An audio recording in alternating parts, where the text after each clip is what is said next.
Βεβαίως και η πλειοψηφία νομιμοποιεί τις πολιτικές αποφάσεις. Αλλά πολιτικές αποφάσεις της πλειοψηφίας που δεν νιώθουν τις ανάγκες, τις λύπες, τις ευαισθησίες και τα προβλήματα της μειοψηφίας δεν είναι δημοκρατικές πλειοψηφίες. Η έννοια της δημοκρατίας έγκυται και στην παραδοχή από μέρους της πλειοψηφίας ότι και η μειοψηφία είναι το υπόλοιπο της κοινωνίας και έχει ακριβώς τα δικαιώματα να ζει και να μην σημαίνουν πράγματα απολύτως ασύμβατα με το είναι τους. Αλλά πρέπει να αποσαφηνίσουμε, που θα μας βοηθήσει να δούμε και τα μετέπειτα, ότι η πλειοψηφία δεν νομιμοποιεί τα πάντα. Νομιμοποιεί τόσα όσα μπορεί να αντέξει η μειοψηφία. Και έτσι γεννιέται μια πλειοψηφία που κυβερνά και μια μειοψηφία που είναι σε θέση να αποδεχτεί και να στηρίξει και αυτή την απόφαση την οποία είχε καταψηφίσει.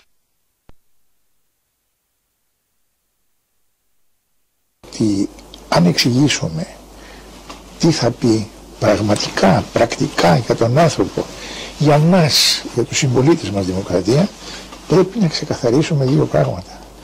Και τον επίσης αποσιωπάται.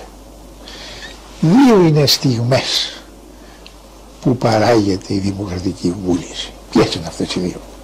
Την ώρα που πάω να ψηφίσω και εκεί πρέπει να είμαι ελεύθερος και η ψήφος μου να έχει ίση αξία με των άλλων ανθρώπων και να μπορώ χωρίς καμία πίεση να ασκήσω το δικαίωμά μου, την επιλογή μου, αλλά εξίσου σημαντικό είναι να μπορώ στα χρόνια που πέρασα να έχω διαμορφώσει ελεύθερα αυτή μου την επιλογή. Τι να κάνω την ελευθερία της άσκησης της δημοκρατικού μου δικαιώματος όταν δεν με άφησαν, θα δούμε ποιοι δεν με άφησαν, να διαμορφώσω ελεύθερα τη βούλησή μου, όταν δηλαδή η βούλησή μου ετεροκαθορίστηκε. Άρα λοιπόν η δημοκρατία χρειάζεται και τα δύο. Το δεύτερο υπάρχει. Η νοθεία είναι ίσως παρελθόν, θα έλεγα, πάντως στις εθνικές εκλογές. Το άλλο όμως τι είναι? Και εδώ έρχομαστε πάλι στην εξέλιξη μετά το 50.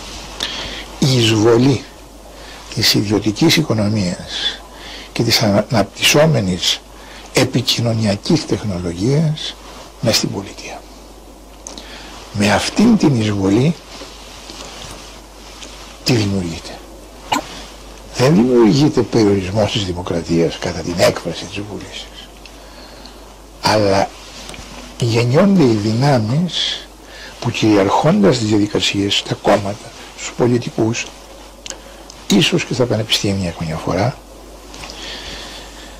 διαμορφώνουν την βούληση που θέλουν εκείνοι. Δηλαδή σου παρέχουν εκείνα που θα σε κάνουν να θελήσεις αυτό που θέλουν. Να θελήσεις αυτό που θέλουν. Άρα αυτή τη στιγμή εμείς οι απλοί πολίτες, αυτό που γνωρίζω, για να μπορώ με βάση αυτό που γνωρίζω να πω τι θέλω,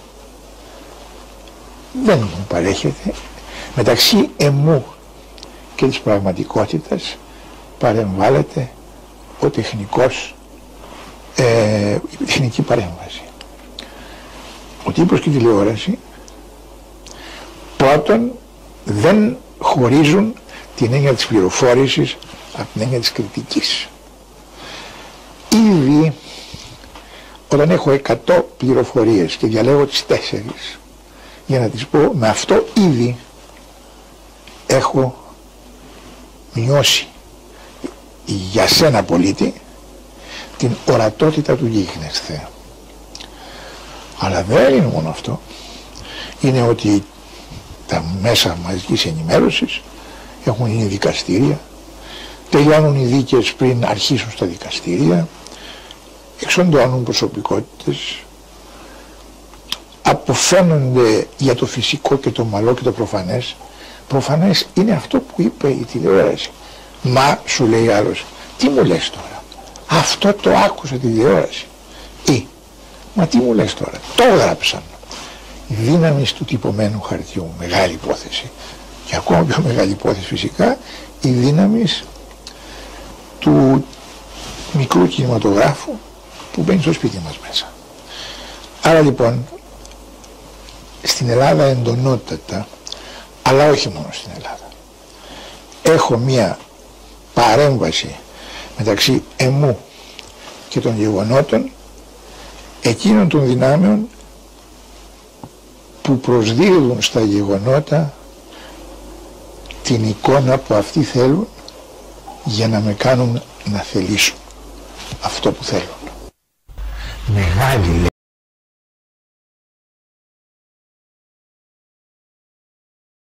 Γίνεται σιγά σιγά ιδιωτικό.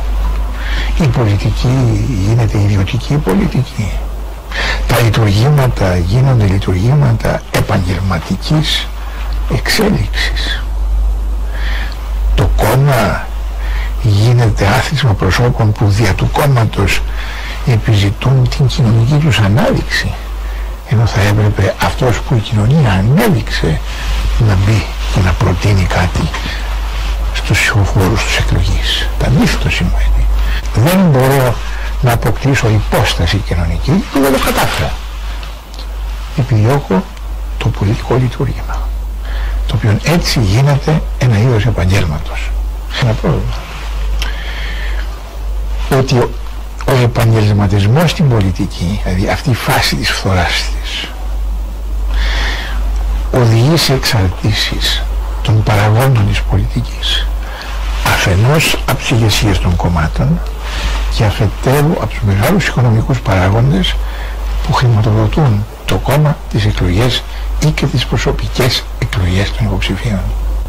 Όταν έχω μπροστά μου να κάνω επιλογές και σε εθνικά θέματα και σε κοινωνικά θέματα, σε νομοσχέδια, εάν η άποψη μου για το γενικό συμφέρον διαφέρει από την άποψη του κόμματος ή από την άποψη εκείνων που με έχουν χρηματοδοτήσει, έχω να επιλέξω ανάμεσα στον τερματισμό της πολιτικής μου σταδιοδρομίας ή στον έτεροκαθορισμό της βούλησής μου. Εκεί οδηγεί η επαγγελματικοποίηση της πολιτικής. Την έχω ονομάσει σε κάποιο πρόσφατο βιβλίο μου ιδιωτικοποίηση της πολιτικής. Και αυτό πια έχει οδηγήσει σε μια αποσύνθεση. Γιατί το θέαμα αυτό, το οποίο προδίδει την έννοια της πολιτικής και το προδίδει και στη συνείδηση του πιο απλού ανθρώπου όταν το βλέπει, με μια είδος συνέπειας που δεν είναι συνέπεια στο γενικό συμφέρον, είναι η συνέπεια στην γραμμή. Ένα πολύ απλό παράδειγμα να υπενθυμίσουμε στους θεατές μας. Αυτά που για την παιδεία ήθελα εγώ ως κυβέρνηση, είναι ο άλλος που θα είναι μετά από μένα κυβέρνηση, εγώ σαν αντιπολίτευση θα τα απορρίψω. Το θέμα είναι η διάσωση των απορρίψεων, γιατί αυτή συντηρεί και τον ανταγωνισμό τον επαγγελματικό αυτόν.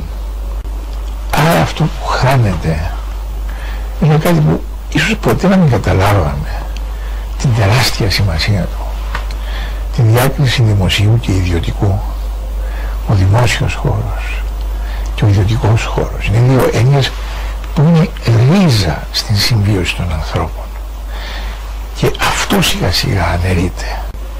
Το κράτος που γίνεται επιχειρηματίας, αλλά και η σταδιοδρομία μου του χι πολιτικού περνάει στην λογική της ιδιωτικότητας, και αυτό είναι μια πολύ σημαντική εξέλιξη.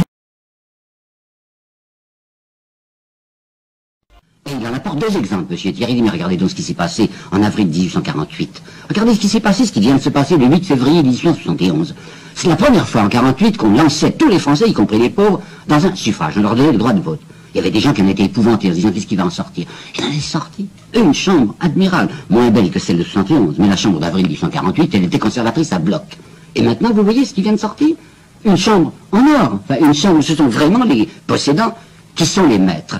Alors que pouvez-vous désirer de plus? Si vous regardez le profil socio-économique des gens qui sont à l'Assemblée nationale aujourd'hui, il n'y a pas de pauvres. Ce sont généralement des gens qui sont riches, qui ont des moyens, qui ont une profession libérale. Ce sont des avocats, des notaires, des notables. Il y a une idée qui fait son chemin. Sans doute que c'est une pratique qui existe depuis longtemps. C'est de tirer au sort des citoyens et de les nommer sur des comités pour qu'ils prennent des décisions au lieu de fonctionner avec des élections. Oui, donc à Athènes, justement, dans Athènes de l'Antiquité, comme on avait cette idée que tous les citoyens sont égaux d'un point de vue politique, on se disait on n'a pas besoin de voter pour choisir les meilleurs d'entre nous, puisqu'en principe on se considère à peu près égaux, et donc on va tirer au sort. Le tirage au sort, à Athènes, il donnait un tout petit peu de pouvoir, pas longtemps, et jamais 2 fois de suite, avec plein de contrôles qu'il faudrait prendre le temps d'expliquer, ce qui fait que les Athéniens, ils donnaient ce petit peu de pouvoir pour le garder pour eux. C'est pas les tireurs au sort qui votaient la loi. Les tireurs au sort, ils faisaient la justice. Donc ils appliquaient les lois. Ils faisaient les préparations des lois, parce que les Athéniens, en assemblée, ils ne pouvaient pas préparer les lois. Et parce que les représentants étaient affaiblis par le tirage au sort, les citoyens avaient la garantie qu'il restait le souverain. Par rapport à la démocratie directe, il y a beaucoup de gens qui participent à ça et qui ont pas seulement des éloges à transmettre, mais aussi des critiques. C'est-à-dire qu'ils disent que c'est long. L'argument du temps, il est...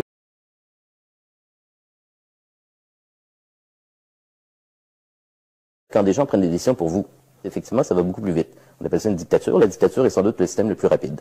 Et si c'est le temps qui est le barème d'efficacité en politique, la dictature, c'est vraiment génial pour ça. Ça va très, très, très vite, une dictature.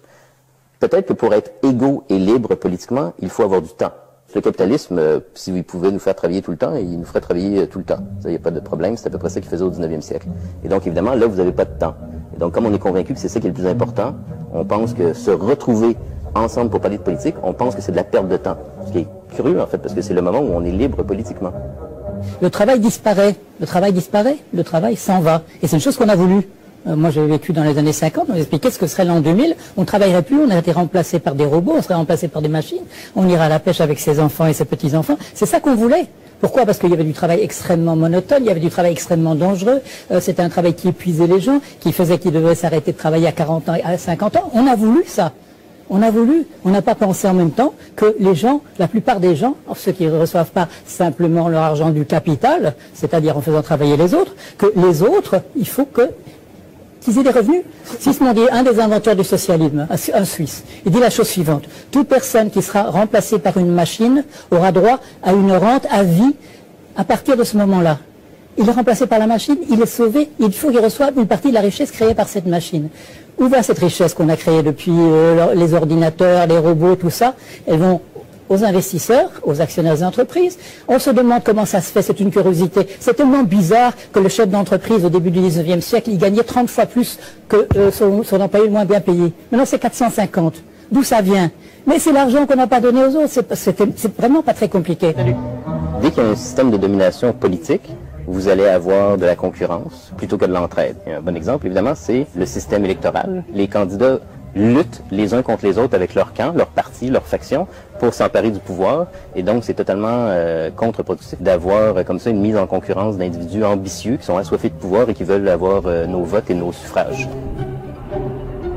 Et Kropotkin, lui, en fait, est allé voir en Sibérie et ailleurs, dans l'histoire aussi de l'humanité, et il a constaté qu'en fait, la majorité des êtres vivants progressent beaucoup mieux si elles s'entraident, plutôt que si elles sont en concurrence. Et donc, l'entraide est aussi un facteur d'évolution, contrairement à ceux qui ont mal lu Darwin, qui pensent qu'on est toujours tous en concurrence et qu'on le sera toujours tout le temps. Tous les pouvoirs ont une tendance à abuser. Toujours. Montesquieu. C'est comme une loi physique implacable. Et il y a une idée géniale pour nous protéger de ça, c'est la Constitution. Alors la Constitution, qu'est-ce que c'est? C'est un texte qui est au-dessus des pouvoirs et qui ne sert pas du tout à organiser les pouvoirs. Les pouvoirs n'ont pas besoin de nous pour s'organiser, pas du tout. La Constitution, tous les citoyens doivent savoir ça. La Constitution, ça sert à affaiblir les pouvoirs. Ça sert à inquiéter les pouvoirs pour nous protéger, nous. Nous protéger, nous, contre les abus de pouvoir. Mais attendez, si les représentants doivent craindre la Constitution, il ne faut pas qu'ils l'écrivent eux-mêmes. Ben sinon, s'ils l'écrivent eux-mêmes, ils vont programmer leur puissance et notre impuissance. Enfin, un enfant comprend ça. Donc l'idée centrale, mais vraiment c'est une idée essentielle, c'est que c'est pas aux hommes au pouvoir d'écrire les règles du pouvoir, et c'est pas à eux, il faut pas attendre que ce soit eux qui renoncent à écrire le pouvoir, ils renoncera jamais, la solution elle viendra pas d'eux, elle viendra de nous, c'est à nous de leur interdire d'écrire la Constitution. Ça c'est vraiment l'idée, à mon avis, l'idée essentielle qui nous manque. Il faut que vous connaissiez cette pensée d'Alain, qui est un penseur formidable, qui disait « Le trait le plus visible de l'homme juste est de ne point vouloir du tout gouverner les autres. Et de se gouverner seulement lui-même. »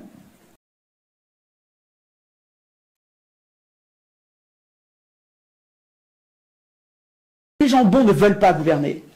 Et qu'on donne le pouvoir, comme dans le gouvernement représentatif, à ceux qui le veulent. Les pires gouverneront. Ce piège qui est désespérant d'Alain, Alain il a raison quand il dit ça, il a raison dans le gouvernement représentatif. Parce que tant qu'on donne le pouvoir à ceux qui le veulent, tous les gens qui sont justes, qui sont bons, qui ne veulent pas du pouvoir, on ne les fera pas. Il y a actuellement une idéologie à peu près dominante qui consiste à dire à peu près l'histoire politique de l'humanité est terminée. Nous avons trouvé la société parfaite. Bien sûr, elle n'est pas parfaite, mais c'est tout ce que l'humanité peut donner.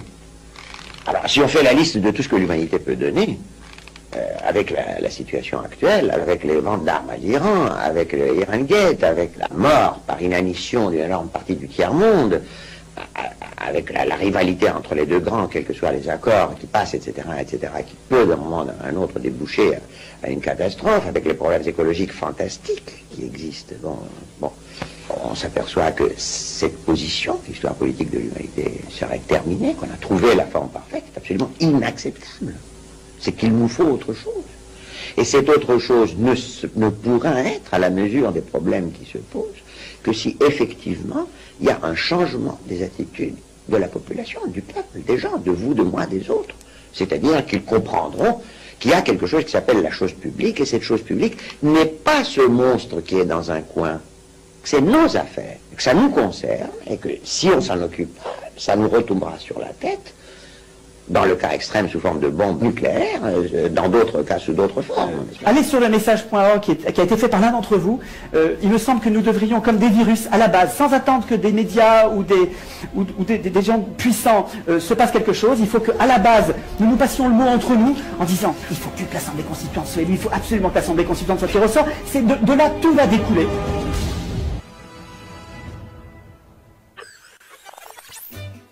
The word democracy comes from the ancient Greek. The demos is the people. The people are meant to be in charge, not politicians or bureaucrats. They're meant to serve us, not rule us. We have given them some power, but only temporarily, and we can take it away from them if they displease us.